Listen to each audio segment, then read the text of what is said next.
গান কিংবা রম্য সংলাপের সাথে নিজের ব্যঙ্গাত্মক মুখভঙ্গি আর ঠোঁট মিলিয়ে 15 থেকে 20 সেকেন্ডের ভিডিও বানানোর নাম টিকটক। বেডরুম থেকে বাড়ির ছাদ, স্কুল আঙিনা থেকে সদরঘাট, কোনো স্থানই বাদ নেই টিকটকারদের হাত থেকে। টিকটকের এই খেলায় মেতে আছে শিক্ষার্থী, শিল্পী, তারকা, চিকিৎসক সহ বিভিন্ন শ্রেণী পেশার মানুষ। ব্যঙ্গাত্মক রম্য সংলাপের আড়ালে আসলে কি হচ্ছে টিকটকে? অ্যাপসটি নিয়ে ঘাটাঘাটি করলে দেখা যায় অশ্লীলতার এপিঠ আর ওপিঠ হলো এই মাধ্যমটি। শরীরের বিশেষ অংশ প্রদর্শন, অদ্ভুত ও অযৌক্তিক সংলাপ, গুজব বা উদ্ভট চুলের প্রদর্শন সহ নানা রকম পাগলামির মাধ্যমে কে কত ভিউ আর ফলোয়ার বাড়াতে পারে তার এক অঘোষিত প্রতিযোগিতা। যদিও এসব বিষয় মানতে নারাজ টিকটকাররা। আসলে টিকটক করার কারণ হচ্ছে যে আমাদের কিন্তু বিনোদনের কোনো জায়গা নাই, আমাদের কোনো মাঠঘাট নাই, আমাদের প্রত্যেকটা মাঠ কিন্তু বিল্ডিংয়ে রূপান্তরিত হচ্ছে। তো ওই কারণেই আমরা কিন্তু টিকটকটারে বিনোদনের একটা জায়গা হিসেবে বাছিয়ে নিছি।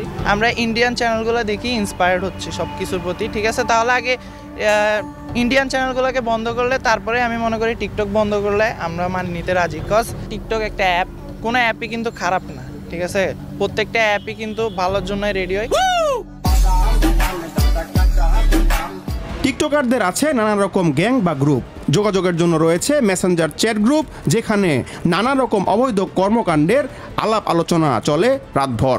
অভিযোগ আছে টিকটক ব্যবহার করে অনেকেই জড়িয়ে পড়েছেন চাঁদাবাজি, মাদকসহ নানা অবৈধ কাজে। টিকটক পার্টির নামে জুয়ার আসর, মাদক কেনাবেচা আর সেবনের কার্যক্রমও চলে হরহামেশাই। এসবের সঙ্গে গুটি কয়েক টিকটকার সম্পৃক্ত বলে স্বীকার করেছে টিকটকাররাই। কিছু কিছু আছে, এরকম গ্রুপ আছে, আমাকেও অ্যাড দেয়, ওকেও অ্যাড দেয়, অনেক গ্রুপ আছে। তো তাদের অনেকে চিনি না, অনেকজনকেই চিনি না। অ্যাড দেওয়া অনেক রকমের কথাবার্তা হয়, পরিচিত হয় সবাই। তারাই বেশি পরিচিত হওয়ার পর পার্টির ব্যাপারে কথাবার্তা বলে দেন, অনেক কথাবার্তা বলে, কলে আসে সারা রাত, কোথায় পার্টি হবে, কয় তারিখে কি পার্টির কার্ড, এইসব বিষয় নিয়ে কথাবার্তা হয়। এটা আমি নিজেও দেখছি, আমাকে গ্রুপে অ্যাড দিছিল কিছু গ্রুপে। বর্তমানে টিকটক যেহেতু মোস্ট ট্রেন্ডিং একটা অ্যাপস, এখানে এসে অনেকে এই যে খারাপ কাজে জড়িত হয়ে যাচ্ছে, এই যে ছোট ছোট ছেলেমেয়ের অনেক অশ্লীল কাজ করতেছে, এই যে মাদক নিচ্ছে বা এই যে খারাপ কাজে জড়িত হচ্ছে, আবার এই যে কিশোর গ্যাং তৈরি হচ্ছে, আর মানে এইটাই হচ্ছে আর। এদিকে রাস্তাঘাটে যেখানে সেখানে টিকটকারদের শুটিংয়ে বিরক্ত অনেকেই। হাঁটতে পারি না, চলতে পারি না, জেনে এনে যাই খালি টিকটক। সকাল থেকে শুরু করে এই রাস্তাটার নামও দিয়ে দিতে টিকটক পারা। পুলিশ তো কিছু বলে না, মানে মাঝে আগে বলতো পুলিশ দাবন মোড় দিতে, এখন কিছু করে না। ওরা রাস্তা দখল করে, ওরা ভিডিও করে, আমরা চলাফেরার সমস্যা হয়। আমরা চাই ওদের ভিডিও বন্ধ হোক, অথবা ওদের আলাদা একটা প্লেতে নিয়ে যাওয়া হোক। উঠতি বয়সী ছেলে মেয়েদের বাস্তবতা থেকে দূরে ঠেলে দিচ্ছে এই টিকটক। সন্তানদের এমন হাল নিয়ে কতটা অবগত অভিভাবকরা? এটা একটা কালচার হয়ে দাঁড়াইছে যে ভাইরাল হওয়ার একটা অসুস্থ প্রতিযোগিতা, লাইক কমেন্ট বা ভাইরাল হওয়ার জন্য এই একটা হাতিয়ার হিসেবে ব্যবহার করতেছে, এবং একটা অসুস্থ প্রতিযোগিতা, যেটা বলতে পারেন যে সেক্সুয়াল হ্যারাসমেন্ট বেড়ে যাচ্ছে। বা আমি অনেকগুলো ক্রাইমের কথা পড়েছি, এবং খুব বড় বড় গ্রুপে বা পেজে আমি যেই পোস্ট বা কমেন্টগুলো দেখেছি একাধারে, কোথাও আমি পজিটিভ কিছু পাইনি। নেগেটিভ তো বটেই, এমনও বলছে যে এই মেয়ে বিয়ে করা যায়, বলছে না, এটা সম্ভব না।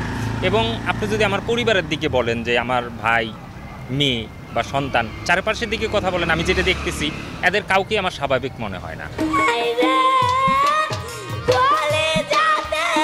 টিকটক এদিকে যেমন অশ্লীল কর্মকাণ্ডের বিস্তার ঘটাচ্ছে, অন্যদিকে তৈরি হচ্ছে মানসিক বৈকল্য।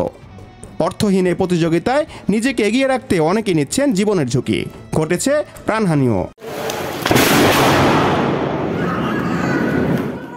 অন্যের মনোযোগ আকর্ষণ করে নিজের আলোচনায় আনার এমন প্রবণতাকে ভয়াবহ মানসিক অসুস্থতা বলেছেন মনোবিদরা।